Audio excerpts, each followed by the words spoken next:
Welcome to Cross Culture Safari, where we embark on a thrilling safari of cross cultural experiences, stories, and conversations.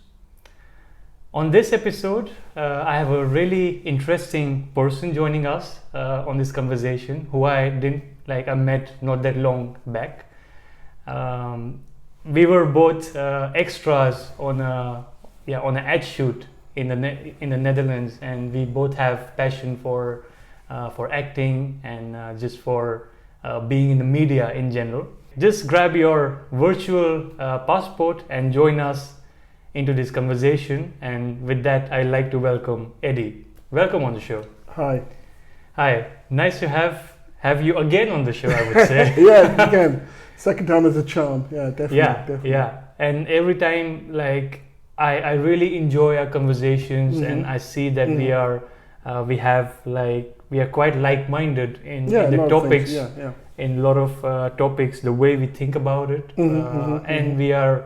and I see that you are genuinely interested as well in the work that I'm doing. Yeah, and it's very inspiring. Yeah, that's really nice to hear. And vice versa. So I also have the same. The moment I met you, on that ad shoot, that was for a museum. Yeah, we had nice. Which is in fact open now.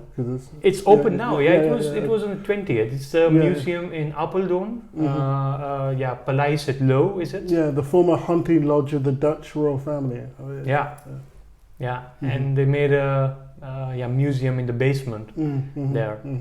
Quite a lot of other interesting people that we came across. I think that was the best part of that day. I think we didn't do a lot when it came to shooting and being in the background. We had to walk around the museum a lot. So typical extra stuff, but not really much acting. But it was good. It was good because it was a good group of people, and we all sort of met interesting people and stuff, engaging. So it made it much more pleasant, I think. Yeah. Okay. So how are you doing? How am I doing? I'm doing okay, I guess. Yeah. as much as anybody can be nowadays, I'm doing okay. Are you in a happy place in general? I guess in general I am. In general, I usually look on more of the positive side in most things. Some things could be better, of course, as always in life. Yeah. And some things could be worse. But I think in the round, I'm pretty okay. I'm happy at the moment. Yeah. Nice. Okay, I think it's a pity that our last podcast wouldn't be online now, because I told also my viewers to Instagram that there was some technical error in the mic, but I really enjoyed our conversation. Yeah, me too. But it would be nice to know a little bit about you. So who is Eddie, and where did the journey start, and a little bit about your background? Yeah, okay. So like deja vu, actually. Let's do this again. I'm originally from the UK. My cultural background, my mum is from Barbados and my dad was from St Vincent in the Caribbean. And my mum had travelled in the 60s to the UK to study and be a nurse. My father was a mechanic. They met and they had me. And subsequently other children as well. So that's where I came from. Grew up in England in the 70s and the 80s.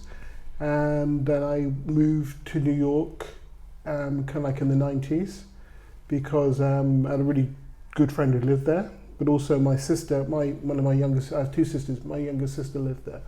And she was with her husband in New York. And then I moved back.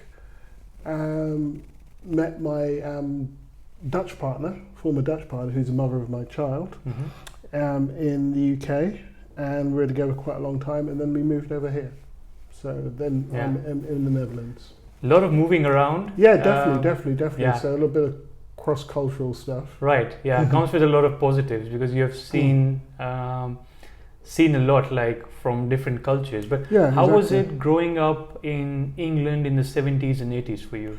Well, it's the only time I knew, but in terms of growing up, and also growing up in terms of being a child of an immigrant and things like that, there, you know, as people say, it was challenging. Sometimes it was challenging. There was a lot more overt racism at the time, and you had to put up with a lot of stuff and sort of fight against a lot of stuff growing up then. I remember me and my sister going home from school once, and I must have been about 10, so my younger sister was probably 3, so 7 and 6, and we're walking there, and these guys from this school called St George's School, and this kid, I think the kid must have been about maybe 15, 16, and they were spitting in our face, calling us names, and I really wanted to fight the guy, but my sister said no, because he's a lot bigger than us. But that sort of nonsense would happen, you know, people spit on you and stuff like that. And that's your first memory of like really blatant racism? I think overtly racist. I'm sure when you're younger that people might have said something to you or acted in a certain way, and you didn't see it. But that was like the first. And you know what kids are like? Kids are brutally honest. So if they're going to be racist, they're going to be brutally racist. So that was the situation. And you know, going through life. But one thing I did notice when I was growing up, as time went by, it became less and less. I think people became, I hate to use the word tolerant, because tolerant means that I tolerate you doing really terrible things and I'm okay about it. I mean more accepting of everybody, It became less. And when I moved here, now I've been here 20 years now, when I moved here, I would say that the UK was less racist than the Netherlands. Okay. But now I couldn't tell you if that was true now. I think they're pretty much sort of equal in terms of racism and discrimination. They're equal, so I don't think that's a good thing. So 20 years back, I think what you want to say is that the UK was more accepting of cultural and a bit more differences. After going for a long way to get there. Long way to get there, and it wasn't like a linear like this. There were some backslides. This is from my experience and experience of people in my community and people of colour as well. That's what I would say. Yeah, it's interesting to hear all these stories. Like, I wish I had like that opportunity to travel so much around different cultures, be around different cultures in India. I was born and brought up in a big city, New Delhi, a city of 30 million people currently. Amazing. It's like it's a mega city. It's the population of Netherlands and times 2. So it's quite a big city, but still you live in a bubble. You live with like Indian people. India is very diverse with like more than 100 languages, 1,000 dialects, and you have like the food, language, culture changing every 100 kilometers. It's more diverse than Europe itself, and so it's amazing that it's still one country. It's amazing. So had other experiences, but still outside of India, I didn't have a lot, and only when I came here I realized the deep-rooted racism that continues to be there in the Indian society, that exists because of the colonial past. So one example that we discussed also before was of skin color. And colorism and stuff like that. So in majority of the Commonwealth countries, some countries continue to be a part of Commonwealth in very different measures. I don't have a complete idea about how it all works. I heard from you last time that Barbados is now a republic, but it continues to be a member of the Commonwealth. Like India is a republic and it's still a member as well. It's still a member of Commonwealth.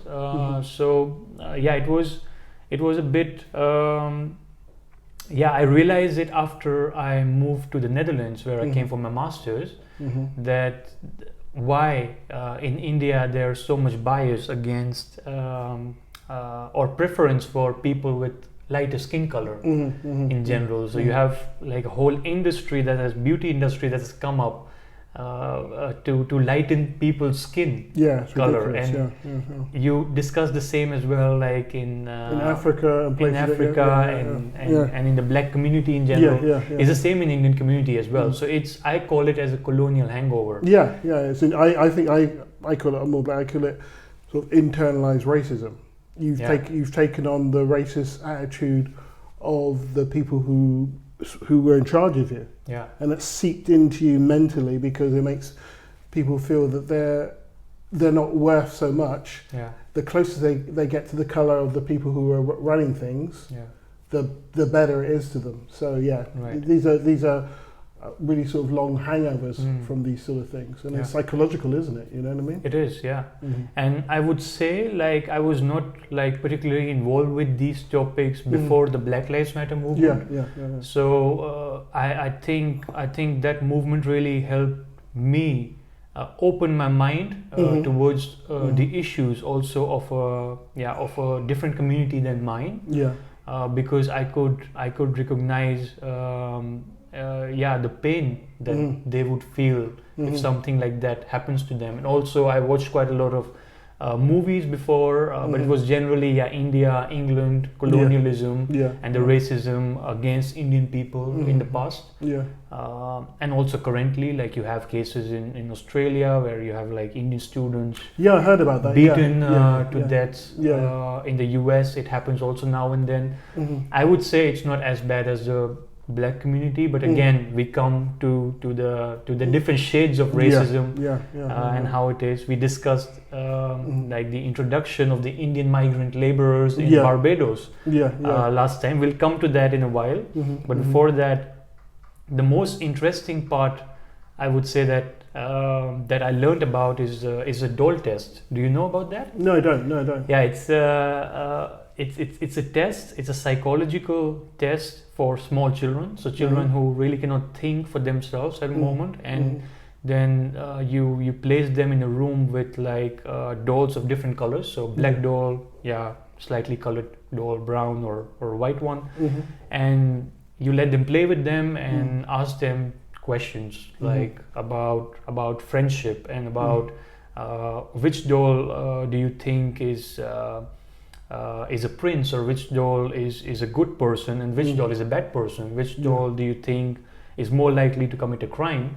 And sadly, children with the age, like from the age of anywhere between 2 to 6 or maybe even older, just children under 10, they would always see a white doll as the good one, and a colored doll they would always see as a bad person. Yeah, it's terrible, isn't it? It's terrible. So you see how deep rooted it is from a young age already, and then it starts, the biases and the prejudices start getting worse with age.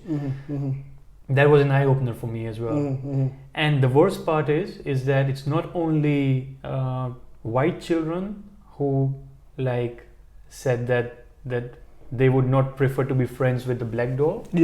But it was also the black children who would prefer, who would say that they, in their opinion, like a white doll is more likely to be a good person with having good behavior and not other way. So exactly what you said about that, it's ingrained into us, and how I say is like it's like a hangover, a colonial from a colonial past. I mean, you think about it, it makes sense, because the age of colonialism lasted, especially like with the Portuguese, 500 years. So that's a lot of sort of generations of people who've grown up in a certain, being taught that the way they look or any actions they do are less than the dominant culture. You know what I mean? So, and you know, this has taken a long time for that to sort of dissipate, and people not think in a certain way, because these things are internalized. They are. You know, so people, I think a lot of people don't realize this. And also, from my information in the black community, colorism is a thing.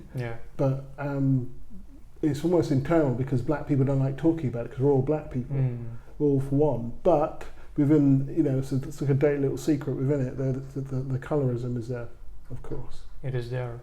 Okay, let's come to what we discussed last time as well, like what happened in Barbados. You can maybe like talk about it. Yeah, but when I talk about Barbados, I think I can talk about like a lot of situations. Well, let me just talk about the Caribbean and Barbados in general.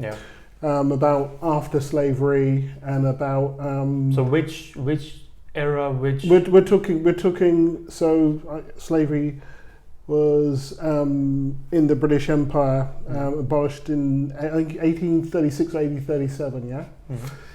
But there was a 10-year apprenticeship that the slaves had to do, ridiculously. And of course they didn't get compensation.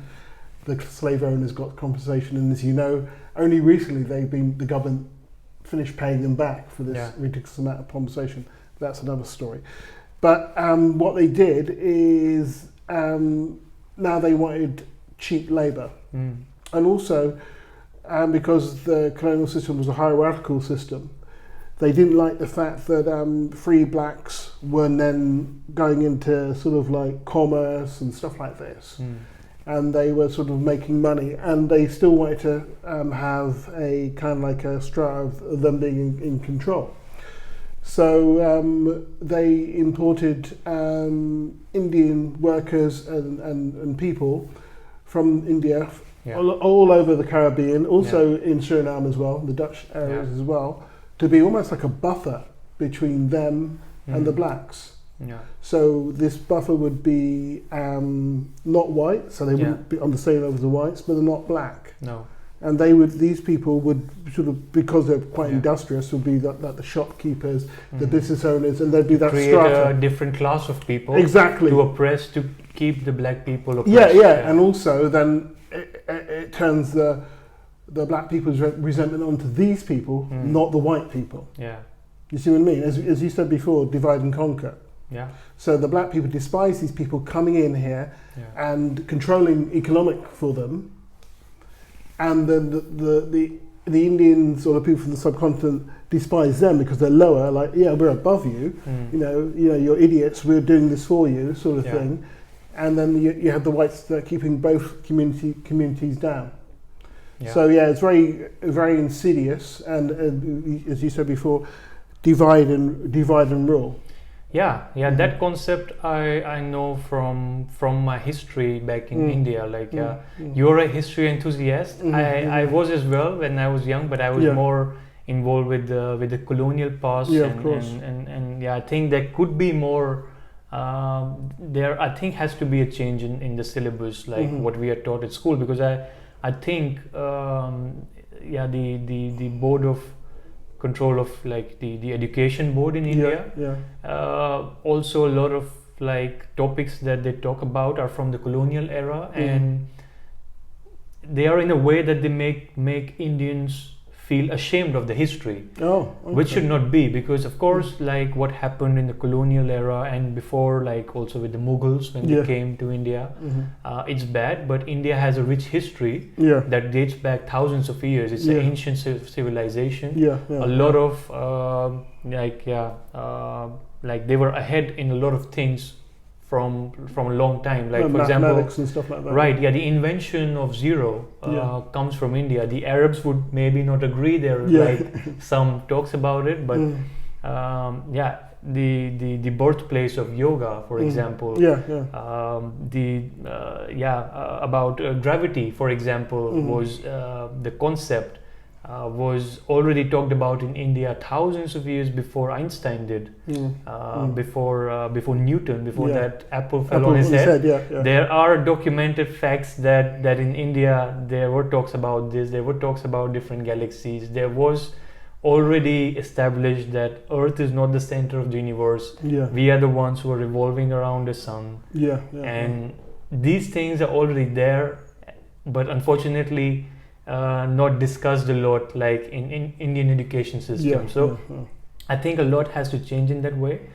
Coming back to divide and conquer, like a lot of times I thought as a child, because I knew that UK, England, the empire where it comes from is a very small space. Like it's smaller than one of the smallest provinces in India, and India has like 30 states. So how can they like have such a big control over like 200 to 300 years on such a big country? And then I realized that they were really good in divide and conquering. So India was not like, it was pretty much the same culture on the Indian subcontinent, but it was divided into different kingdoms. Of course. It's pretty much the same people. They were under different like jurisdictions controlled by a king. So it was quite decentralized, but there was not there was at different moments there was one king that had more say, and they would. I think the one that comes to my mind that united India the most is Emperor Ashoka Yeah. and Chandragupta Maurya. Mm-hmm. They both they united India in a way no one ever could. Mm-hmm. And in that time, a lot of good things happened, Mm-hmm. which we have to talk about. So the British were good in creating rift between different kingdoms. So they would go and they would trade with different kingdoms. Yeah.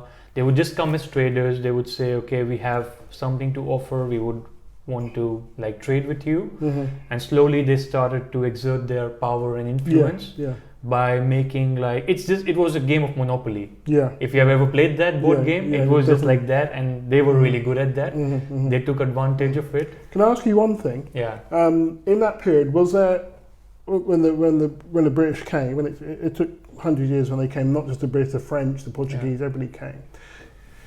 Was there a sense of India at all? Because they're all separate kingdoms. Mm-hmm. Did people look upon themselves as an Indian, or did they look upon themselves as what state they were in, what princely kingdom?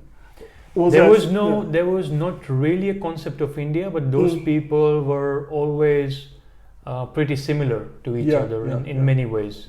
So it was in India, like especially in Hinduism and like the ancient religions and the Vedas that we always refer to, there was always a concept of like the whole world is one big family.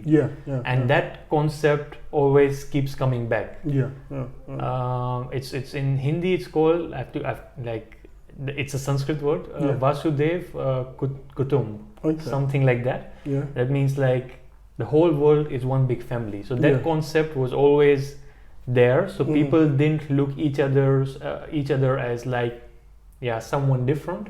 So it would be common for people to it was just like the EU in that time, like the European Union. There were open borders. People would go to trade with different kingdoms. They would hear, okay, in that kingdom they are better at making shoes or making some kind of like wheel charts and stuff. So we would go and trade with them. So that was happening, and they were pretty much the same people with different languages, of course, but slight variations in languages. Yeah. Mm-hmm. Very interesting. I always wondered about that, because sort of our modern day concept also with Indonesia of what people think of that, because I think that was, I think your idea about the European Union, makes more sense. They were on the same continent, and they subcontinent rather, and they had a lot of cultural sort of similarities and stuff like that. But it wasn't no centralized government. It was like everybody's doing their own thing and got their own sort of.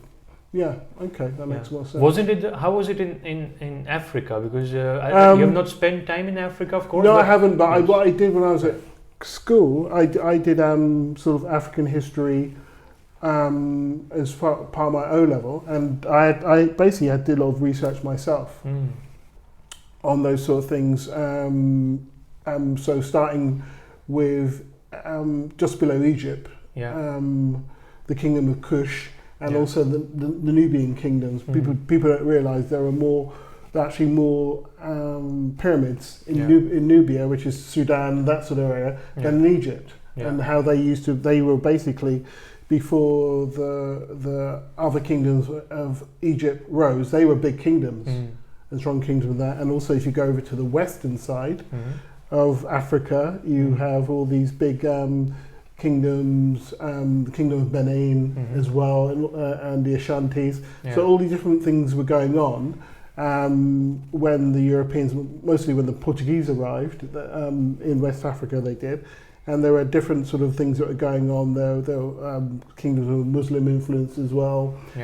Famous library at Timbuktu, which was one of the biggest libraries and stuff like that. So there's lots of different things that were happening before colonization, and lots of different civilizations at different stages.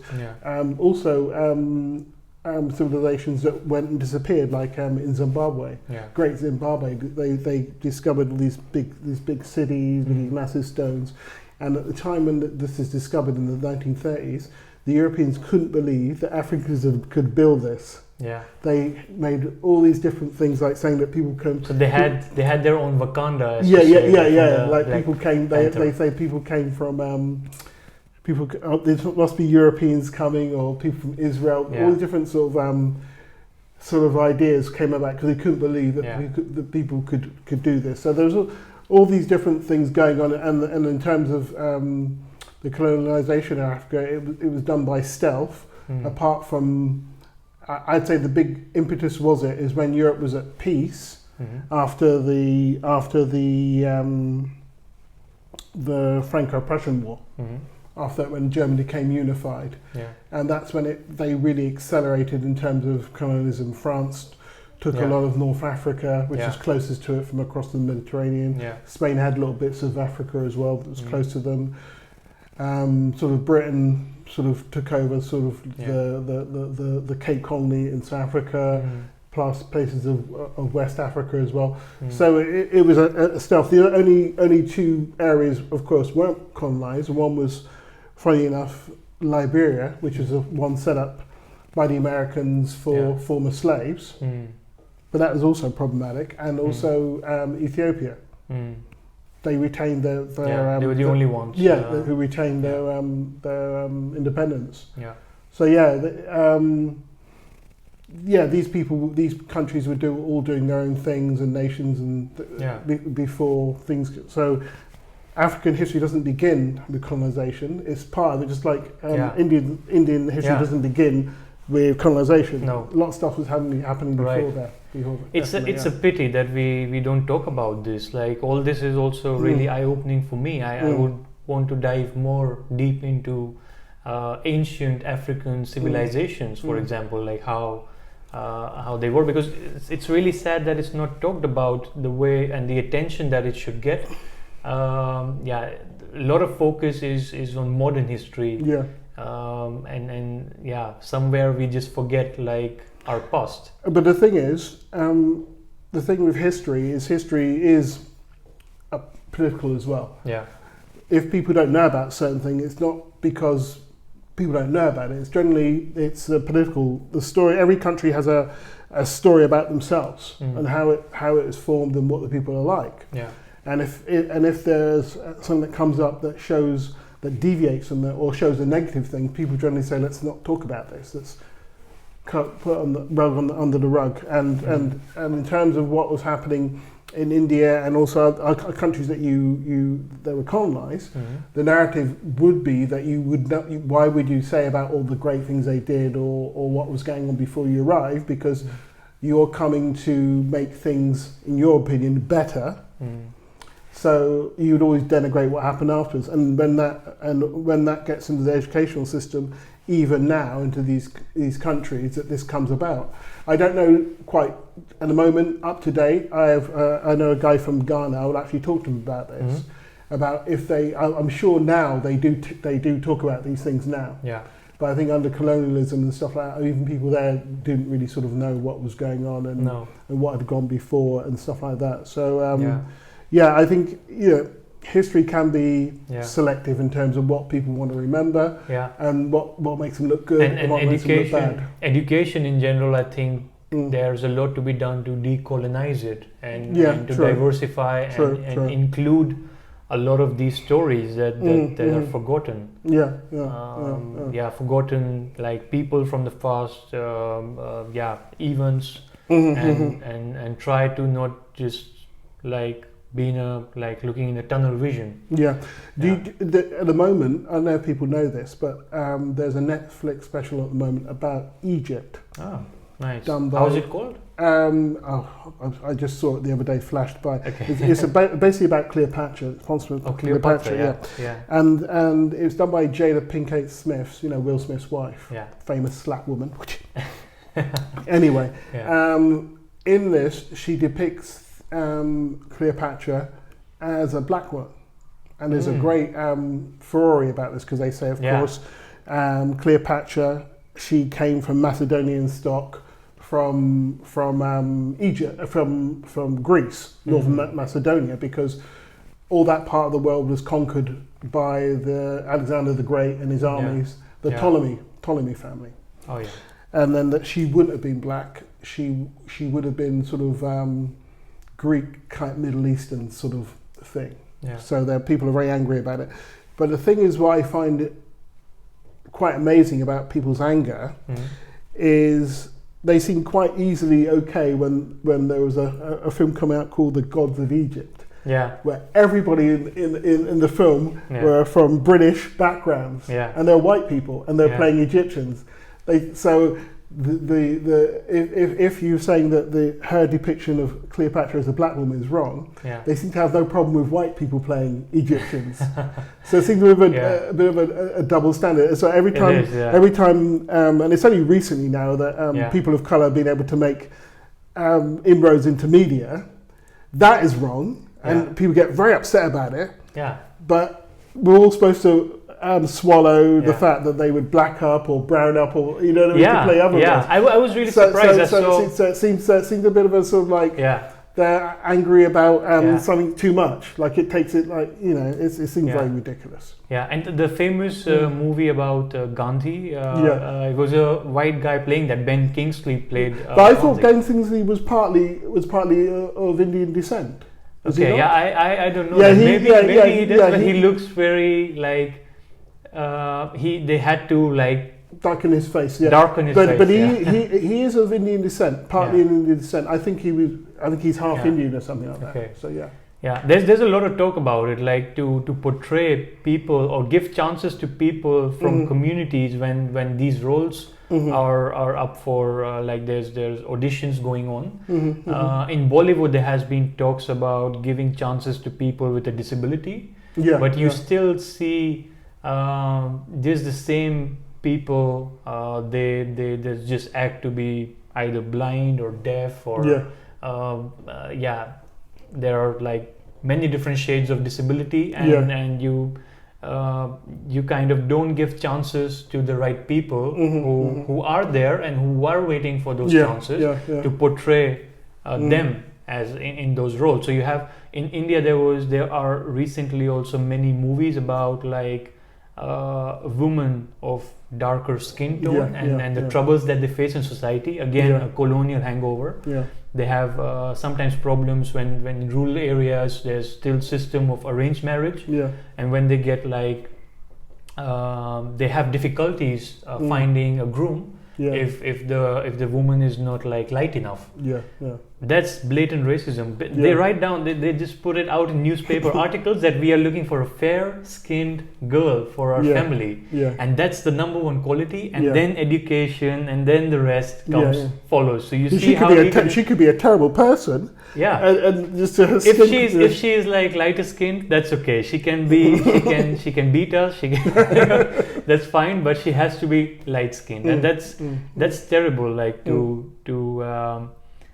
what happened. And before, I would sometimes just see it as normal. It's quite sad. Like when I was a child, that's all you see around, and that's all what's talked about.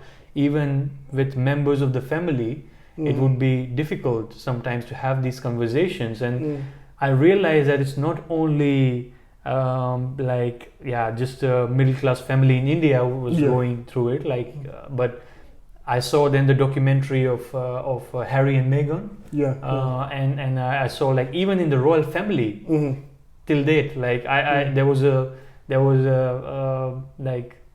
Harry said like on the documentary there was like discussion about the skin color of the son Archie, but not in a good way.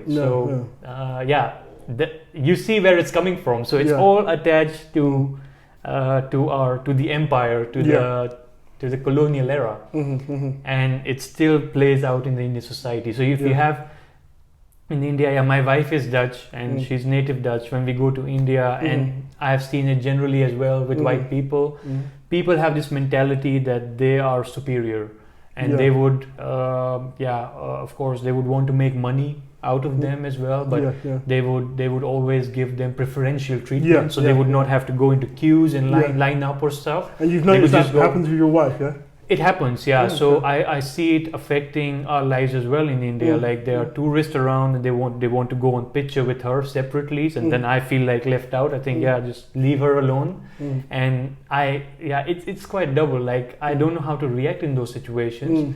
And living in Netherlands, like I realize, and I know her as well, and we have these conversations that those biases for us, yeah, we are trying to remove those layers of bias from us. Like although it remains in our subconscious there and there, unfortunately it does. it is there. But Yeah. once you have seen it, you cannot unsee it. Yeah, true. Yeah, true. that's And as you're saying, growing up is when if you see something constantly all the time and you see people acting in a certain way, then it becomes normal, isn't it? right. And it's normal, and you don't think anything of it. It's only when you come out, as you say, when you come out of your echo chamber bubble or whatever, Yeah. and you stand back and go, oh, now I see why this is this and why this is this. Yeah. You know, Yeah. it makes things come into focus more. Yeah. Yeah, we discussed about it before as well. Like in India, growing up, I would not say like for Indian standards, then not like India is very diverse. Also according to skin color. Yeah. And these conversations can be quite tough for some people to have. Yeah. But there is blatant racism that is going on, and there is colorism as you call it. It's a concept. It exists, and you see in Bollywood most actresses for sure. Like for women, it's particularly important. Yeah. If they want to be a good actress, they have to be fair skinned. Although there's no policy regarding that, nobody talks about that. But when you look at the reality, and if you look at like a typical Bollywood actress, she's in no way representing Indian woman in a way. So she's part of one minority. Of course, there are different shades in India. It's a very diverse country. There are people who look almost European. So there's an actor who was he was detained at the airport because he had an Indian name, and they couldn't believe that he's from India.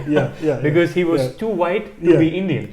That was the case. But you also have people in India, especially in southern India. There's like darker skin tones. You have a different maybe genetic makeup in a way, or different mix up in general. So they can be maybe like assumed for African descent. I see them. That happens as well. Yeah. In many tribes in India, it's very common. They have African ancestry as well. There are these islands in India. They're called Andaman and Nicobar Islands. There's a tribe living there, and luckily. And I'm really happy that they have been given like this status where they can just exist, and no one can really disturb them. It still happens at an illegal level, but if you look at those people, they have like they are just Africans. I would say they have African ancestry. Yeah. I was going to ask you. So, in a typical sort of like from your background, would there be people who would be friends with dark Indians in themselves? Or would they say, I can't even be friends with them? No, they would be. It depends. But there would be comments made on their skin color on a regular basis. And it would be seen as normal to make them feel inferior because they have a darker skin tone. Even though they're friends? That happens, yeah. Seriously? That happens, yeah. I know, it sounds How can you be friends with somebody who they're constantly saying stuff to you like that? That's terrible. Yeah, right. That's not good at all. So it's really biased in favor. It's like again those layers, like, and those hierarchy levels, and you want to be friends with people at a bigger level, so you kind of hang around with them. But so you put up the crap they give you. Right. Yeah. It goes a bit like that, and it comes again from the moment that they are born. I think it's. And when they're small, again, coming back to the doll test, I think in India it would be also pretty much the same.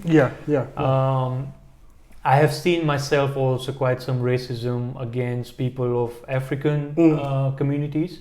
My first international friend, as I call, is from Nigeria. I met him at university in India. His father was working at the embassy, and he came over, and I would see like racism playing out like. I would see. I would have then Indian friends, and the way they would talk about him would not be in a good way. And I realize that now, and I think I should have spoken up way more in that time than I did currently. I would talk to him about it. I would listen to him, and I would also get angry when I would listen to the stories. Again, the colonial era racism, because back then it was like, we are white, we are at the top of the chain.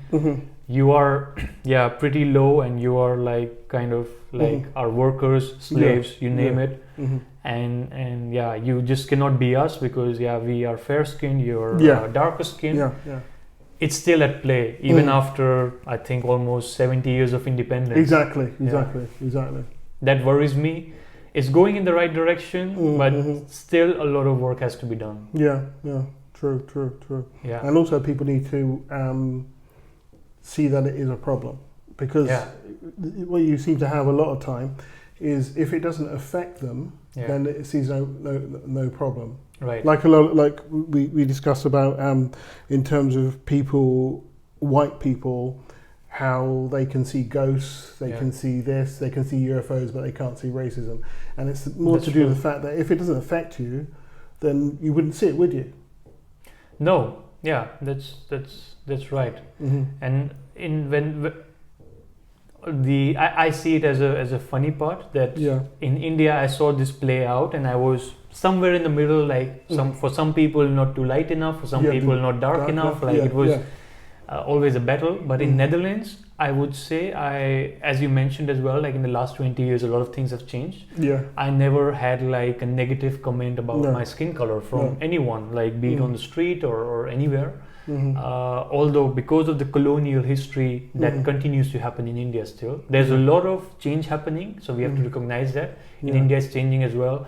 A lot of women are coming up as actresses where like the skin color doesn't matter, and they're doing good as well. They're getting more opportunities, but still a lot has to be done. But the funny part is that in Netherlands, when I first came here, I realized that I even got compliments for I think you can relate to that as well.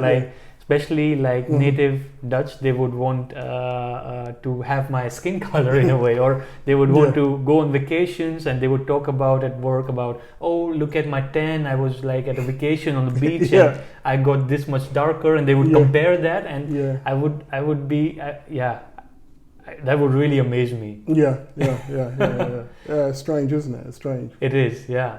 But again, that's how you see things would change in terms of the standards of beauty and stuff like that, because their ancestors would have been in Africa or India covering themselves in the sun, because the darker your skin was shows that you worked outside in the fields. Right, you were from the working class. The lighter your skin, that shows that you were like, That has changed. I think because more people are starting to get desk jobs, and I think,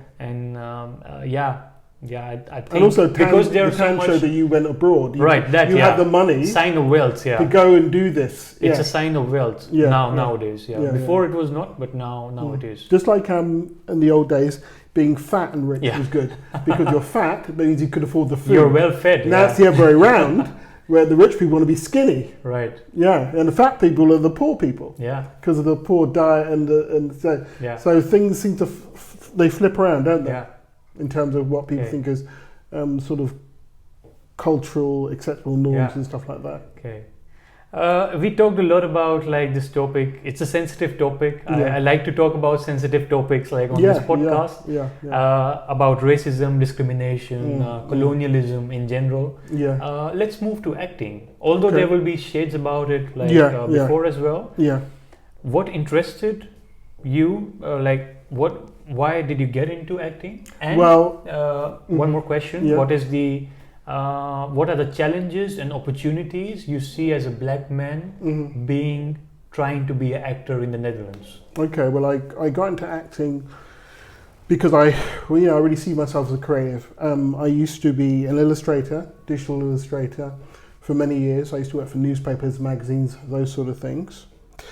And then I got sick about 15 years ago, Crohn's disease, terrible disease, lots of operations, and then I came back into the creative sphere and as a photographer, and then from fashion photography, design, those sort of things.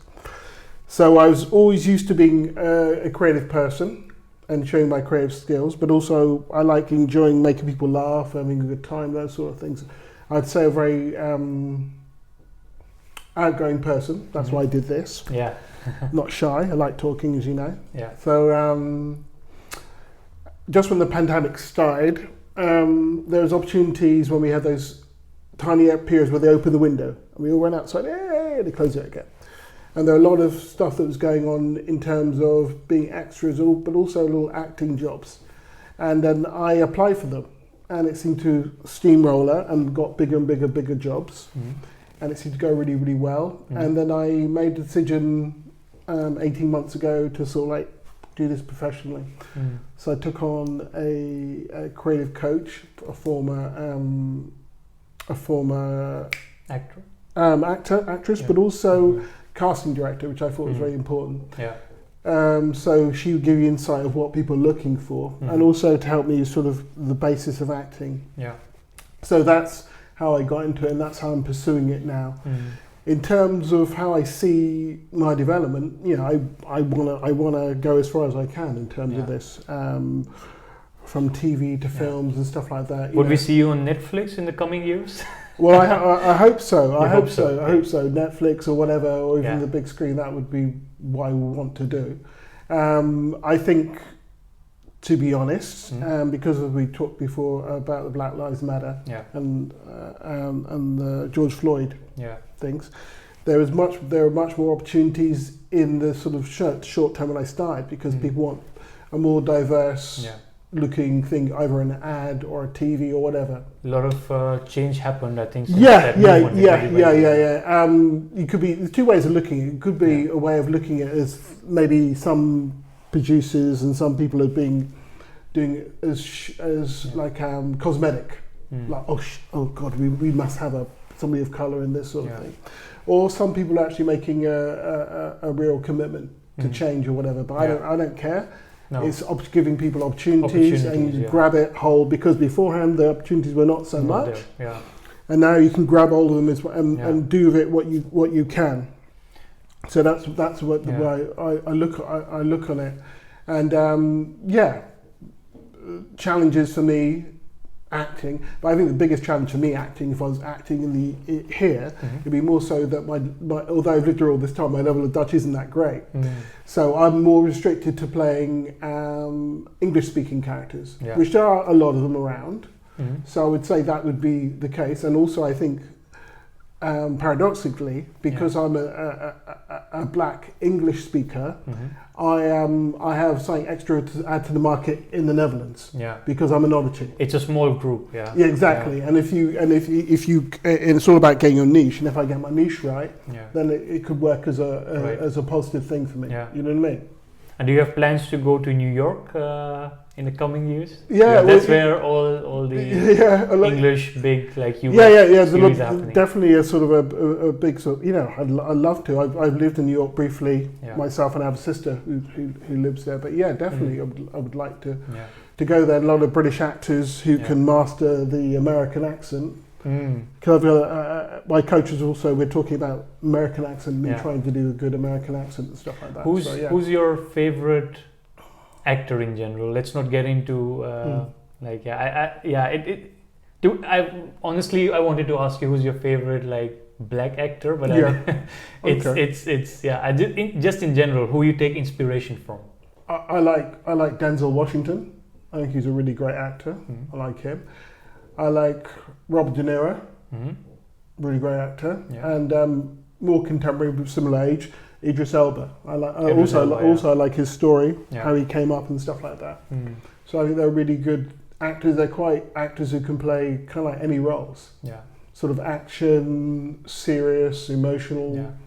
And that's where you take your inspiration from as well, and you want to aspire to be someone who can do all these diverse things. You want to be good at the craft and learn the craft. I'm still learning a lot of the craft, but you want to be somebody who could turn themselves to different roles, not just play one role, not just be sort of like a one-trick pony, as we say.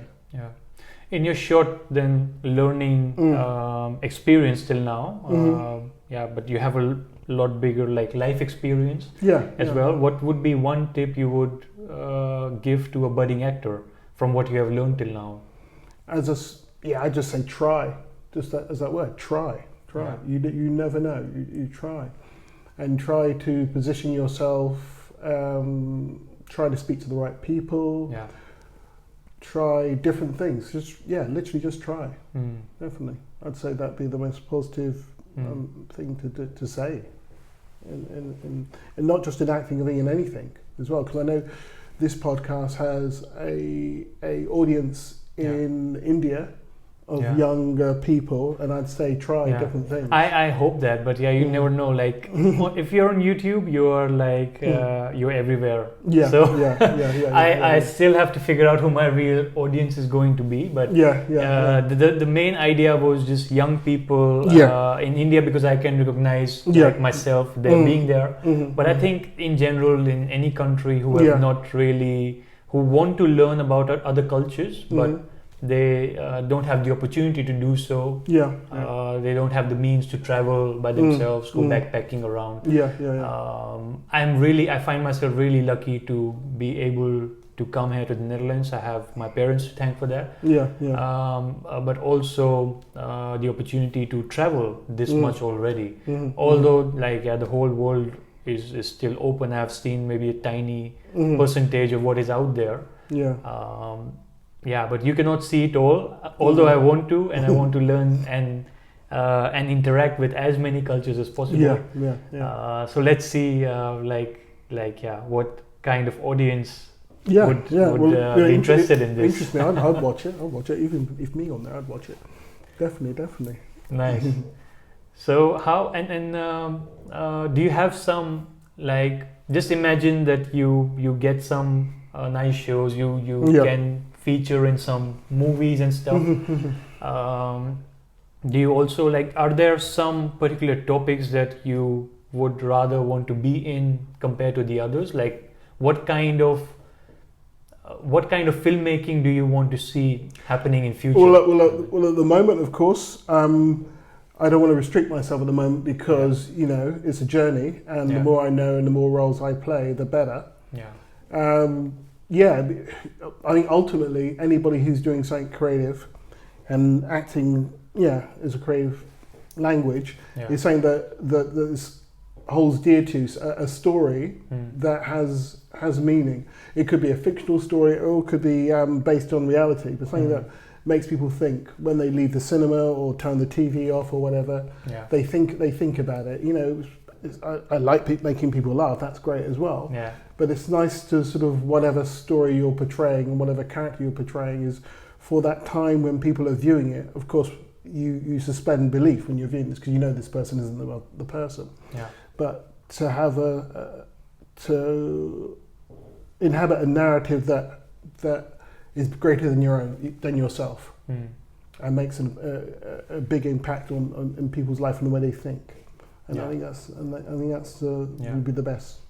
So nice. not any particular genre, but the story. The story. Nice. I think we can talk about many different topics, but I think it's a good time to just kind of wrap up. Maybe we keep it for another time.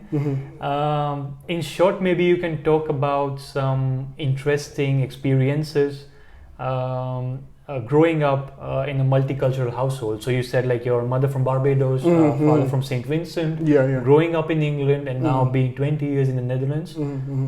It's very broad, but try to... Well, I think for my own household, both parents are from the Caribbean. Maybe there'd be difference in terms of, I'd say, different foods and stuff like that. I told you there's a dish made with cornmeal and okra. And it's called kuku, and and you have it with fish, and that's almost like a stable sort of national dish of Barbados, and that apparently that originates from fufu from Africa as well. So, and I was saying also we'd have a traditional Sunday, English Sunday roast, potatoes and vegetables and the meat and stuff like that, but also have rice and peas with it. So there's a lot of sort of cross-fertilization. A lot of time spent to prepare this food as well, because I can imagine exactly. And I remember fondly at Christmas time that what we would do, So like the night before Christmas, there'd be lots of baking. People bake a lot of food. They bake a lot of sweet bread and coconut bread and normal bread and cakes and stuff. Everything was done for the day before. So it's a really big sort of thing. And it'd be a mixture of sort of Caribbean delicacies and English delicacies as well. So it's a real sort of molding of cultures. So and we didn't talk.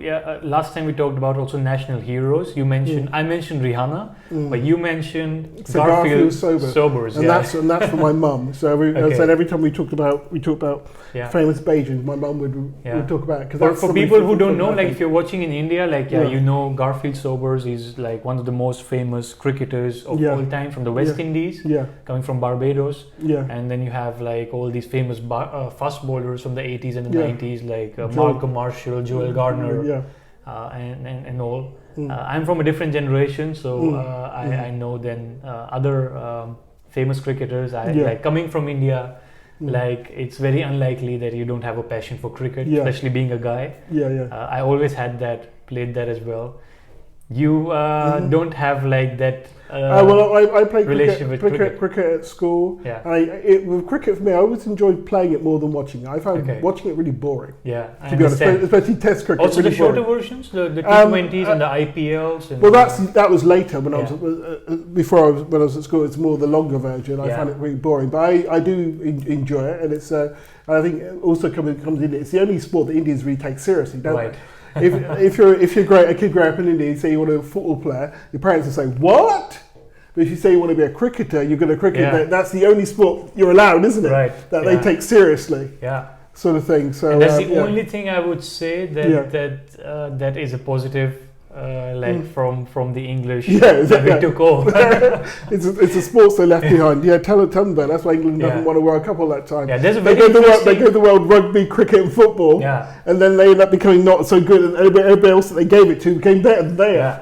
The very interesting movie I would suggest you, if you have not watched it, was like nomination to the Oscars from India. It's called Lagan. Lagan. And Lagan is kind of a tax that farmers had to pay back in the time to the British. It was sometimes forced onto them, and even when they would have like a drought, they had to pay that. So some farmers had to sell their houses, sell their land in order to pay the British. Because it was like compulsory tax, and the kings were at the mercy of the British because they were like, because of the divide and rule policy, they were like using them in a way. It shows how they use cricket to not pay taxes for 3 years, and it was a big thing in that time. So there was a guy like he's called Bhuvan. He's played by Amir Khan. That character, he goes to he sees an opportunity to defeat the English in a cricket match, because the guy who was like at the top level there. It was like a battle of ego for him, and he said like, these Indians, like, if they beat us at a cricket match, they don't have to pay taxes. He just said that in the heat of the moment. Those people never played cricket. They started like he made a team. He got everyone together. And then it goes on. I'll not say what happens towards the end, but I think most people know how it shaped out. But it's a really long movie, like how it was in the past. I think 3.5 hours or something. That's a long movie. Based in like ancient, like rural India. So that's something that comes up to my mind. And any final thoughts like that you would like to share? I'm glad you came back again. That's what I'm glad you came back to do. I am very passionate about this. I know, so like the last time we filmed this, it was very unfortunate that that one of the mics didn't work. I would love to have you again, maybe at my place. I would like to host you. Definitely. With the new baby. And for dinner, like I'm fine. Yeah, I love food. I love food, and my girlfriend loves all food from everywhere. So definitely we would take you up on that offer. Definitely, thank you. Okay, thanks a lot. Thank you. I'll give you a hand, and I'll see you next time. Thank you. Okay, bye bye. So that was today's safari. So be ready with your virtual passport for another episode of Cross Culture Safari. Don't forget to like, subscribe, and just ask any question that you have had or have for our guest today, for Eddie. I'll also tag his like social media channels under this video. you can reach to him directly or just post Follow a me question. too. Follow me. Yeah. Enjoy your day and see you in another episode. Right, bye bye.